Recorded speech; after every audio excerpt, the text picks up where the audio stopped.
નમસ્તે બાળ દોસ્તો, ડીકે એજ્યુકેશન ચેનલમાં આપનું સ્વાગત છે. આજે આપણે ધોરણ 8ના ગુજરાતી વિષયના નવા પાઠ્યપુસ્તકમાં કવિતા 1 આ તો ઈશ તણુ આવાસની સમજૂતી જોઈશું અને સ્વાધ્યાયનું સોલ્યુશન પણ જોઈશું. તો ચાલો કાવ્યનું સમજૂતી જોઈએ. તો પહેલું છે આ તો ઈશ તણો આવાસ. એના કવિ છે કરશનદાસ માણેક. તો પહેલાં આપણે કવિનો પરિચય જોઈશું. તો કરશનદાસ માણેકનો જન્મ કરાચીમાં થયો હતો. તેમનું ઉપનામ વૈશંપાયન હતું. કવિતા, વાર્તા અને નિબંધ જેવા સ્વરૂપો તેમણે સફળતાથી ખેડ્યા છે. ખાખાનો પોયણો, મહોબતને માંડવે, પ્રેમધનુષ વગેરે તેમના જાણીતા પુસ્તકો છે. તેમણે રામાયણ અને મહાભારત વિશે પણ સુંદર પુસ્તકો આપ્યા છે. તેમનું અવસાન વડોદરા ખાતે થયું હતું. હવે કરશનદાસે આ કવિતામાં આપણને શું સમજાવ્યું છે? તો આ કાવ્યમાં ઈશ્વરનો મહિમા ગાવામાં આવ્યો છે. ઈશ્વર જે આપે તે ખાવું અને ઈશ્વર જેમ રાખે તેમ રહેવું, એમ કવિ કહે છે. ઈશ્વરનો ચીચુડો તો અવિરત ચાલતો રહે છે. આપણે આપણા ગજા પ્રમાણે દૂસરીનું વહન કરવું, એમ પણ કવિ ભારપૂર્વક જણાવે છે. અઘરા કે આકડા થયા વિના રામે દીધેલી રોટી ખાવા પણ કવિ કહે છે. આમ આ વિશ્વ એ ઈશ્વરનો આવાસ છે અને આપણે સૌ અતિથિ છીએ, એવી વાત અહીં સુંદર રીતે નિરૂપણ પામી છે. તો પહેલાં આપણે કાવ્યનું ગાન કરીએ. આ તો ઈશ તણો આવાસ, તું આમંત્રિત અતિથિ એનો, નહીં સ્વામી નહીં દાસ. આ તો ઈશ તણો આવાસ, એ પીરસે તે ખાતું રસ્તી, એ આપે તે લે. એના જનને તાણા ગણીને, એ રાખે તેમ રહે. વેર તો પ્રતિપળ હેતનું હાશ, આ તો ઈશ તણો આવાસ. અખંડ ચાલે બ્રહ્મચીચડો, કોઈ તાણે કોઈ માણે. તું નવરો નવ રેજે વહેજે, દૂસરી ગજા પ્રમાણે. કામ મનાવે કદીએ કચાસ, આ તો ઈશ તણો આવાસ. તું અથડો નવ થાજે, જાવા નવ રેજે વળી ચોટી. સૌ સાથે વહેંચીને ખાજે, રામની દીધેલ રોટી. સુધા સમજી સહિયારી છાસ, આ તો ઈશ તણો આવાસ. હવે આપણે કાવ્યની સમજૂતી જોઈએ. તો એમાં પહેલાં કવિ કહે છે કે આ તો ઈશ તણો આવાસ. આ આખી પૃથ્વી, આ સમગ્ર સર્જન એ ઈશ્વરનો જ આવાસ છે. તું આમંત્રિત અતિથિ એનો, નહીં સ્વામી નહીં દાસ. આ તો ઈશ તણો આવાસ. કહે છે કે આ આખી પૃથ્વી, આ સમગ્ર સર્જન ઈશ્વરનો આવાસ છે. તો આપણે કોણ છીએ? આપણે તો માત્ર આ ધરતી ઉપર આવેલા એક અતિથિ છીએ, મહેમાન છીએ. માલિક નથી અને દાસ પણ નથી, પૂરા સન્માનથી મહેમાન છીએ. હવે બીજું છે, એ પીરસે તે ખાતું રસ્તી, એ આપે તે લે. એના જનને તારા ગણીને, એ રાખે તેમ રહે. એટલે ઈશ્વર દયાથી આપણને જે કંઈ આપે છે તે રસથી ખાવાનું છે, બહુ જ પ્રેમપૂર્વક લેવાનું છે. કુદરતે આપણને ઘણું બધું આપ્યું છે. ધરતી આપણને અનાજ અને ફળ આપે છે. ઈશ્વરે બનાવેલા બીજા જન, લોકો, સૃષ્ટિ પણ પોતાની જ છે. વેર તો પ્રતિપળ હેતનું હાસ, આ તો ઈશ તણો આવાસ. ઈશ્વરે બનાવેલી આ સૃષ્ટિ પણ પોતાની છે, એમ ગણીને રાખવાની છે. જો આવી રહીએ તો ઈશ્વર હેતનું હાસ્ય સદાય આપણા ચહેરા ઉપર રાખતો હોય છે. અખંડ ચાલે બ્રહ્મચીચડો, કોઈ તાણે કોઈ માણે, તું નવરો નવરે જે વૈજે દૂસરી ગજા પ્રમાણે. કામમાં નાવે કદીએ કચાસ, આ તો ઈશ તણો આવાસ. તો એમાં કહે છે કવિ કે પૃથ્વીનું આ સમગ્ર તંત્ર, પૃથ્વીનું આ સમગ્ર તંત્ર, બ્રહ્માંડનું સમગ્ર તંત્ર ઈશ્વર બહુ જ આયોજનપૂર્વક ચલાવે છે. એમાં કોઈ પર વધારે જવાબદારી છે તો કોઈ એને માણે છે, આનંદ કરે છે. તો એમાં આપણે નવરા નથી રહેવાનું. આપણે પણ આપણી શક્તિ પ્રમાણે જવાબદારી લેવાની છે. માણસ માણસ એ ઈશ્વરની શ્રેષ્ઠ રચના છે. આથી તે રીતે રહેવું પડશે અને આપણા કામમાં ક્યારેય કચાશ ન આવે એ જોતું રહેવાનું છે. તો અથડો નવ થાજે, જાવા નવ રહેજે વળી ચોટી, સૌ સાથે વહેંચીને ખાજે રામની દીધેલ રોટી. સુધા સમજી સૈયારે છાસ, આ તો ઈશ તણો આવાસ. તો આ પંક્તિમાં કવિ કહે છે કે તું ક્યાંય જવા માટે ઉતાવળો થતો નહીં. તો આગળ નીકળી જઈશ અને સાથે કોઈ નહીં હોય, તેવી જ રીતે અટકી જઈશ તો બધા આગળ નીકળી જશે તો પણ સાથે કોઈ નહીં આવે. તો આપણે સાથે રહેવાનું છે, નથી આગળ જવાનું કે નથી પાછળ રહેવાનું. અને સૌ સાથે રહીને ઈશ્વરે જે આપણને રોટલો આપ્યો છે, ઈશ્વરે જે આપણને રોટલો આપ્યો છે, જે આપણને અન્ન આપ્યું છે તે સાથે મળીને ખાવાનું. અને એ ભોજનમાં પછી છાશ મળે તો પણ અમૃત જેવી લાગતી હોય, કેમ કે મજા છાશમાં છે. આ તો ઈશ તણો આવાસ. હવે આગળ સ્વાધ્યાય જોઈશું. સ્વાધ્યાયમાં પહેલું છે વાતચીત. એમાં પહેલું છે કે કાવ્યની જે પંક્તિ તમને યાદ રહી ગઈ હોય તે ગાઓ. તો એ પંક્તિ બાળ દોસ્તો તમારે ગાવાની છે. બીજો પ્રશ્ન છે, ઈશ્વરનું આપેલું તમને શું ગમે છે, શાથી? તો એનો જવાબ છે ઈશ્વરે આપેલ વિચારવાની શક્તિ અને ઈચ્છા શક્તિ મને સૌથી વધુ ગમે છે, કારણ કે આ શક્તિને લીધે માનવી જે ધારે તે કરી શકે છે. ત્રીજો પ્રશ્ન છે, તમને નવરું રહેવું ગમે, કેમ?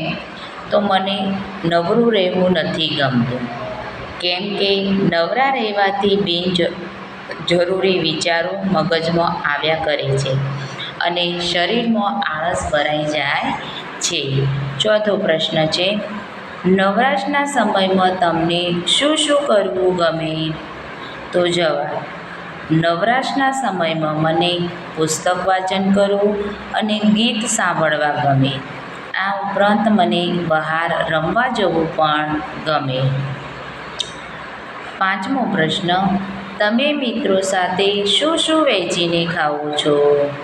તો હું શાળામાં મારા મિત્રો સાથે મારા ટિફિનમાં આવેલો નાસ્તો, ફળો અને બીજી ખાદ્ય સામગ્રી વહેંચીને ખાઉં છું. હવે બીજો પ્રશ્ન છે, ઉદાહરણ વાંચો, સમજો અને બંધબેસ આ શબ્દોની જોડ બનાવો. અહીંયા કૌંસમાં આપણને શબ્દો આપ્યા છે. તો શબ્દો છે આવાસ, દરા, ઉતાવળું, દાસ, મહેમાન, ક્ષમતા, ઘર, સેવક, અતિથિ, અધીરું, દૂસરી અને ગજો. ઉદાહરણ આપેલું છે દાસ. તો દાસની સામે છે એનો સમાનાર્થી શબ્દ સેવક. તો આવાસનો સમાનાર્થી શબ્દ આ કૌંસની અંદર જ આપણે શોધવાનો છે. તો આવાસની બીજું શું કહેવાય? તો આવાસની બીજું ઘર કહેવાય. ધુરા, તો ધુરાની બીજું શું કહેવાય? તો ધુરાની બીજું દૂસરી કહેવાય. ઉતાવળું, તો ઉતાવળાનો સમાનાર્થી શું શબ્દ થાય? તો અધીરું. રો. મહેમાન, તો મહેમાનનું સમાનાર્થી અતિથિ. ક્ષમતા, તો ક્ષમતાનું સમાનાર્થી થાય ગજો. હવે ત્રીજો પ્રશ્ન, વાક્યમાંના રેખાંકિત શબ્દોથી વાક્યનો અર્થભેદ સમજો. આપેલા શબ્દનો ઉપયોગ કરી આવા બીજા વાક્યો બનાવો. ઉદાહરણ તરીકે આપણને અહીંયા આપેલું છે કે ટીમ ઇન્ડિયાએ આજની T20 મેચમાં મહેમાન ટીમને ધૂળ ચટાડી. તો મહેમાન ટીમ સામે યજમાન ટીમે જોરદાર પ્રદર્શન કરી ટ્રોફી પર કબજો કર્યો.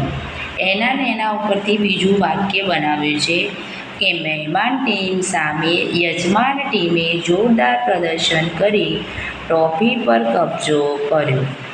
હવે પહેલો શબ્દ આપેલો છે દાસ, તો એનો શબ્દ થાય સ્વામી. તો એના વાક્ય બનાવીશું, આપણે તો ઈશ્વરના દાસ કહેવાઈએ, ઉપરવાળો જ આપણો સ્વામી છે. બીજું, હાસ્ય, તો રુદન. રમૂજી ટૂચકો સાંભળીને ઉદાસ ચહેરા પર હાસ્ય આવી ગયું. પિતાજીના અવસાને અમારા જીવનમાં રુદન ભરી મૂક્યું. ત્રીજું છે ધીરજ, ઉતાવળ. રોહને ધીરજ રાખીને કામ કર્યું તો કામ સારું થયું. રાહુલે કામ કરવામાં ઉતાવળ રાખી તો કામ બગડ્યું. ચોથું છે અખંડ અને ખંડિત. ભગવાન કૃષ્ણની મૂર્તિ અખંડ શિલામાંથી બનાવેલ છે. ખંડિતનું વાક્ય બનાવીશું, ખંડિત મૂર્તિને મંદિરમાં ન રાખવી જોઈએ. હવે ચોથું, કાવ્યને આધારે એક શબ્દમાં જવાબ આપો. તો પહેલો પ્રશ્ન છે, કોણ સ્વામી કે દાસ નથી? તો જવાબ છે માણસ કે મનુષ્ય. અહીંયા આપણને એક જ શબ્દમાં જવાબ આપવાનો છે. આનંદથી શું ખાવાનું છે? તો આનંદથી એ પીરસે તે ખાવાનું છે. પોતાનો કોને ગણવાના છે? તો પોતાનો એના જનને ગણવાના છે. પ્રત્યેક ક્ષણે હેતનું શું વેર છે? તો હાસ્ય. પ્રત્યેક ક્ષણે હેતનું હાસ્ય વેર છે. અખંડ શું ચાલે છે? તો અખંડ ચીચડો ચાલે છે. શક્તિ મુજબ શું ઉપાડવાનું છે? તો શક્તિ મુજબ ધૂસરી ઉપાડવાની છે. સૌ સાથે શું વહેંચીને ખાવાનું છે? તો સૌ સાથે રામ રોટી વહેંચીને ખાવાનું છે. અમૃત જેવું શું છે? તો અમૃત જેવું છાશ છે. આ કાવ્યનું સમૂહગાન કરો. પાંચમો પ્રશ્ન, પાઠ દોસ્તો તમે બધા જ વર્ગના વિદ્યાર્થીઓ સમૂહમાં આ કાવ્યનું ગાન કરવાનું છે. હવે છઠ્ઠો પ્રશ્ન, આપેલા શબ્દનો અર્થ દર્શાવતી કાવ્ય પંક્તિ શોધીને લખો.